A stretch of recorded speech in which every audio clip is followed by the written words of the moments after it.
Durante los últimos días hemos hablado en clase de la vida de Jesús y en la última sesión nos quedamos en el Viernes Santo, que era el día en que Cristo había sido sepultado. La Biblia termina diciendo que, rodaron esta gran piedra que tapaba el sepulcro, que era como una cueva, si os acordáis, y después ya pasa a los relatos de las mujeres que encuentran el sepulcro vacío, de la resurrección. Pero ¿qué pasa entre el viernes, cuando Cristo es enterrado, y el domingo de madrugada cuando resucita? ¿Qué pasa el sábado santo? Bueno, pues de esto vamos a hablar. Lo que sucede es el descenso de Cristo a los infiernos. Muchos cristianos no se han planteado qué es esto, y sin embargo es algo importante, porque en el credo, todos los domingos, recitamos que Cristo descendió a los infiernos. Decimos que fue crucificado, que fue sepultado, que descendió a los infiernos y al tercer día resucitó de entre los muertos. Luego es algo importante. Vamos a intentar explicarlo. Bien, para entenderlo, vamos a empezar hablando del proyecto de Dios. Sabéis que el proyecto de Dios empieza con la creación del mundo. Podemos dibujar aquí la gran explosión inicial. Este es el principio. Todo se pone en marcha. Se pone en marcha el gran proyecto de Dios, con el hecho de la creación. Pero la creación no es algo que empieza y acaba, sino es algo que es continuo, que se va desarrollando en el tiempo y que llevará a su madurez, que es el reino de los cielos. Si os acordáis, el reino de los cielos es muchas veces representado en la Biblia. A Jesús le gusta mucho esta representación de hablar de él como un gran banquete de bodas en el que se celebra una gran fiesta de Dios con los hombres. Y en muchos iconos orientales aparece la Trinidad representada así, sentada a una mesa de un banquete, en la que hay un espacio para ti, porque estás invitado a ese gran banquete del reino de los cielos. Bien, pues el universo comienza su andadura y tiene su principio y tiene su culminación, su alfa y su omega, su final. Durante los primeros días de la creación, leemos en la Biblia cómo toda la naturaleza se va desarrollando, los árboles, la hierba, las montañas, los continentes, todas las criaturas, las aves del cielo, habla así, ¿verdad? Los peces del mar. Bueno, y culmina con la aparición del ser humano. El ser humano, en el día sexto, ¿verdad?, nos dice el relato del Génesis, es encargado, hombre y mujer, es encargado de cuidar y cultivar el gran proyecto de la creación. Así dice, es como el jardinero, que está encargado de custodiar, de cuidar, de cultivar, de hacer madurar el gran proyecto de la creación. El ser humano es pues el encargado de que todo el universo llegue a su culminación en el reino de los cielos. Estas cosas las vimos ya el año pasado. ¿Qué pasa? Que el ser humano es consciente tanto en su razón, en su logos, como en su corazón. De alguna forma él es consciente de cuál es el plan de Dios y cuál es la norma que está inscrita en el universo. Pero también es libre y puede elegir entre ser colaborador de Dios, vamos a poner aquí la palabra colaborador, o cooperador,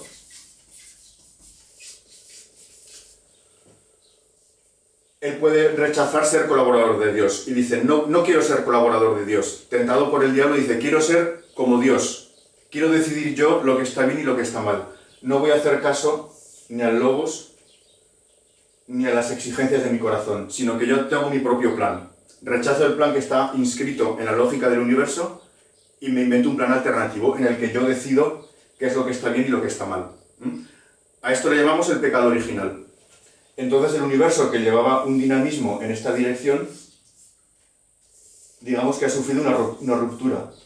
Porque la ruptura del ser humano afecta a toda la creación, ya que él, digamos que es la culminación de toda la creación hasta ese momento. Sabemos que la culminación de la creación está en el final de los tiempos. Vamos a ponerle cara a Adán. Bien, a causa del pecado original, el proyecto de Dios parece que está en entredicho. Entonces ya no va a culminar en el reino de los cielos. Ha fracasado el proyecto de Dios. ¿Qué va a pasar ahora?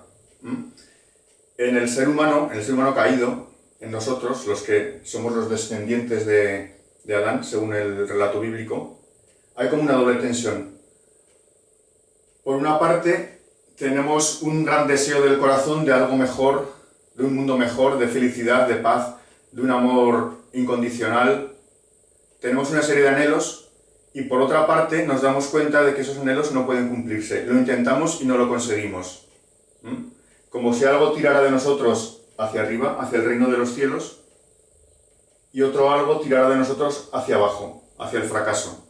En realidad, ni siquiera los seres humanos más buenos han conseguido, por sus méritos, por su esfuerzo, llegar al reino de los cielos. Mirad, en la teología católica, también en la ortodoxa, por supuesto, ni siquiera la Virgen María, de la que decimos que no tiene pecado original, por sus propias fuerzas, por sus propios medios, es capaz de alcanzar la plenitud del reino de los cielos, sino que es llevada por Dios al reino de los cielos. Esto se celebra durante la semana. Bueno, todos nosotros, por mucho que nos esforcemos, acabamos siempre con un fracaso. Al final, aunque sea por la muerte, todo termina. El deseo del mundo bueno y feliz termina, porque nos damos cuenta de que nosotros mismos no podemos alcanzarlo. No es capaz el ser humano de darse la felicidad a sí mismo, no es capaz de llegar al reino de Dios. Al final uno muere y no ha llegado a esa vida de plenitud que siempre había deseado. Todos los proyectos quedan truncados, sus deseos quedan insatisfechos, todos sus sueños al final no pueden alcanzarse. ¿Y dónde acaba todo esto? Pues acaba en el abismo de la muerte. Vamos a ver diferentes nombres que tendría esto. He usado la palabra abismo, que nos habla de lo que está abajo, una especie de agujero negro, ¿verdad? Vamos a pintarlo aquí. La Biblia a veces habla de la gehenna. Voy a poner la palabra, aquí se puede ver, me parece. La gehenna sería como un basurero en realidad. Antiguamente, hasta hace no mucho, en los pueblos había un gran o pequeño barranco donde se tiraba la basura, se le prendía fuego y era un lugar apestoso, humeante, donde todo lo que no servía se tiraba. Pues de alguna forma, la gehenna sería como ese gran basurero de amores rotos, de ilusiones frustradas, de vidas truncadas por la muerte, donde queda ahí todo tirado. Otra imagen que nos puede ayudar a entender qué es esto sería la del Hades. El Hades es una palabra griega que los latinos traducen por algo que nosotros traducimos como infiernos, acabado en ese, los infiernos. La morada de los muertos. Sería el lugar donde los difuntos están allí como encadenados, como una gran mazmorra. Hades es también un personaje de la mitología griega que sería como el carcelero que cuida o que custodia a todos los muertos allí encerrados y que no les deja salir. Me parece que en la película de Walt Disney, de Hércules, aparece un villano, el malo, el villano, es el Hades, que es el que tiene encerrados a todos los muertos y no les deja salir. Mirad, nosotros, los cristianos, como los griegos y como muchas otras religiones, creemos en la inmortalidad del alma. ¿Vale? Los cristianos creemos en la inmortalidad del alma y en la resurrección de la carne, en las dos cosas. A partir del cristianismo se empieza a hablar de resurrección de los muertos, pero para el mundo antiguo clásico, lo que se tenía muy claro era la inmortalidad de las almas. Entonces, en el Hades estarían encerrados las almas de los difuntos. Sería un lugar oscuro, siniestro, donde los muertos no pueden salir. Siguen existiendo de forma espiritual, incluso pueden manifestarse en el mundo de los vivos, sería lo que llamamos un fantasma, pero no pueden salir de aquí. Digamos que el Hades sería una existencia espiritual, pero tremendamente frustrante, aburrida, fracasada, donde no hay ninguna esperanza, es una especie de perpetuidad del encierro en esta mazmorra de la muerte. Algo así entendían los griegos y los romanos que era este lugar. Bien, según esto, todo ser humano, toda historia humana acabaría en el fracaso. Y no solo la historia humana, sino todo el universo acabaría al final en una gran destrucción, de todo, de todas las cosas y en el fracaso más absoluto. De hecho, toda la mitología griega, toda la tragedia griega es muy pesimista, porque al final el destino malo del ser humano, el destino negativo, pesimista, se impone a toda historia humana. Entonces no hay nada que hacer, el plan de Dios ha fracasado para siempre. Pues no, porque tenemos un Salvador que es Jesucristo. Pero lo interesante es ver cómo actúa este Salvador, cómo lleva a cabo este plan de la salvación. Jesús, digamos, que sobre todo en San Pablo, aparece como el nuevo Adán. Es un hombre, acordaos que Jesucristo es verdadero Dios y verdadero hombre, que se inserta en la historia de la humanidad, como descendiente de Adán, nos lo pone en la Biblia, como descendiente de Abraham, del pueblo de Israel, como descendiente de David, del rey David. Vamos a ponerle barba y melena para que lo reconozcamos, pero sería como el nuevo Adán. Y vamos a ponerle túnica para vestirlo como se vestía en la Palestina de su tiempo. Bien, tenemos a Dios que ha entrado en la historia, como Dios y como hombre. Como hombre, Él también intenta llegar al reino de los cielos. Y parece que está a punto de conseguirlo, ¿verdad? Es muy buena persona, ama a todos, tiene una gran sabiduría, una gran bondad con las criaturas, una gran sensibilidad. Pero el pecado estructural de la humanidad, que se concreta en las autoridades de los judíos, pero también en la gente corriente, en la cobardía de Pilato. Al final, el mal, el pecado de la humanidad, hace que también Jesucristo muera y acabe en la mazmorra de los muertos. ¿Por qué acaba en los infiernos? Porque ha fracasado. Jesucristo ha fracasado.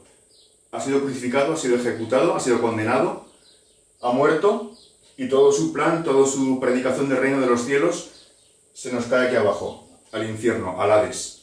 Con lo cual ya lo tenemos aquí, como un ser humano más, en el lugar del fracaso al que van todos los seres humanos, no lo olvidemos. Bien, voy a marcaros con tiza, para que se vea más claramente, voy a marcaros con tiza de color este doble movimiento de Jesús. Jesús como hombre fracasa y acaba en los infiernos, en el Hades, en el lugar de los muertos. Él ha muerto, ha sido condenado a muerte, y su proyecto ha fracasado. Todo su deseo de bien, de reino de los cielos, ha acabado en el basurero. Como hombre, pero como Dios, vence a la muerte, vence al mal y vuelve a la vida. Vuelve a la vida en cuerpo y alma. ¿De acuerdo? Jesús no es Jesús resucitado, Jesús que se aparece a sus apóstoles, no es como un fantasma.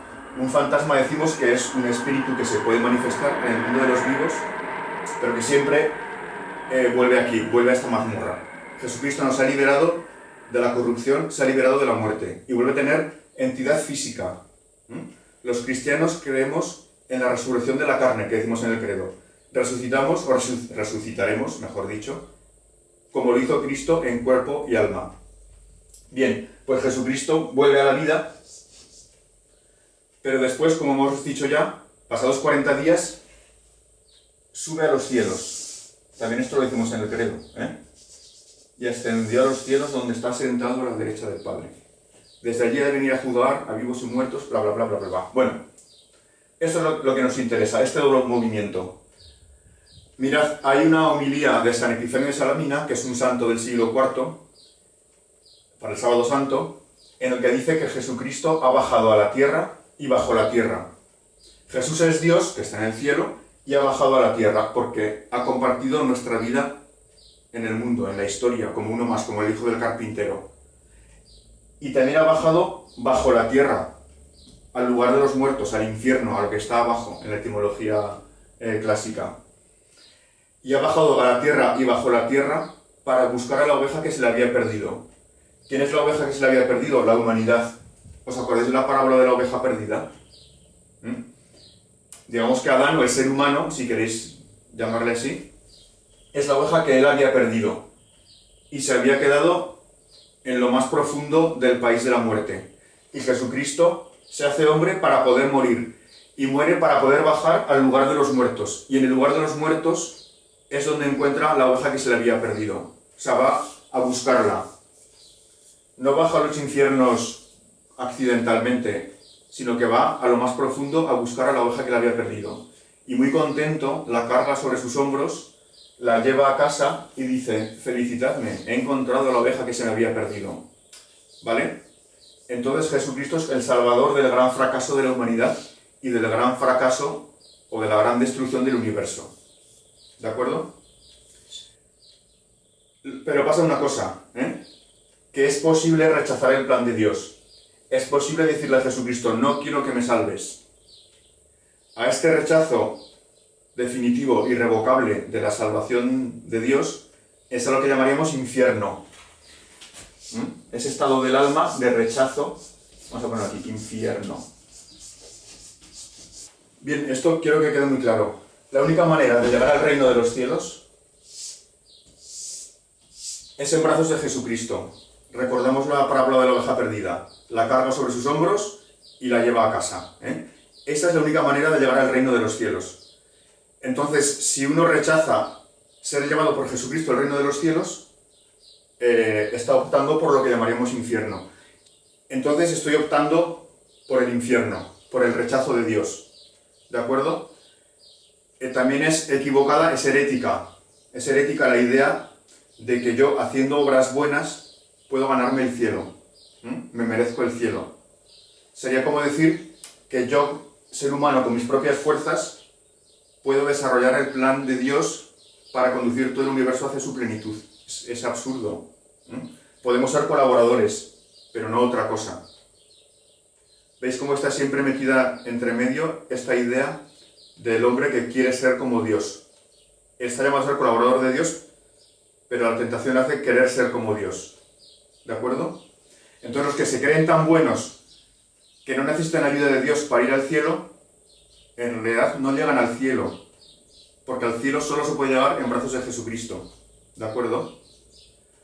Los que creen que pueden darse la felicidad a sí mismos con su talento, con sus aficiones, con sus proyectos, con sus ideas, no pueden llegar al cielo ni a la felicidad, porque están rechazando la ayuda de Dios, están rechazando el plan de Dios. Digamos que en el juicio final, esta opción que se ha hecho durante toda la vida se hace ya definitiva, irrevocable. Entonces, si hay personas que se empeñan, no, yo es que sé lo que me conviene, yo es que esto no lo necesito, yo es que esta ayuda no la quiero, yo es que yo mismo, por mí mismo, sé darme la felicidad, pues entonces, digamos que Dios respeta la libertad del ser humano y no lo lleva en brazos al reino de los cielos, pero él mismo tampoco puede llegar.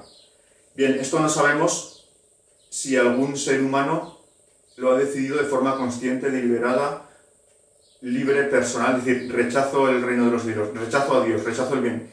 La Iglesia Católica no lo sabe, de nadie dice la Iglesia Católica que esté en el infierno. De algunos dice que están ya salvados, pero de ninguno dice que está en el infierno.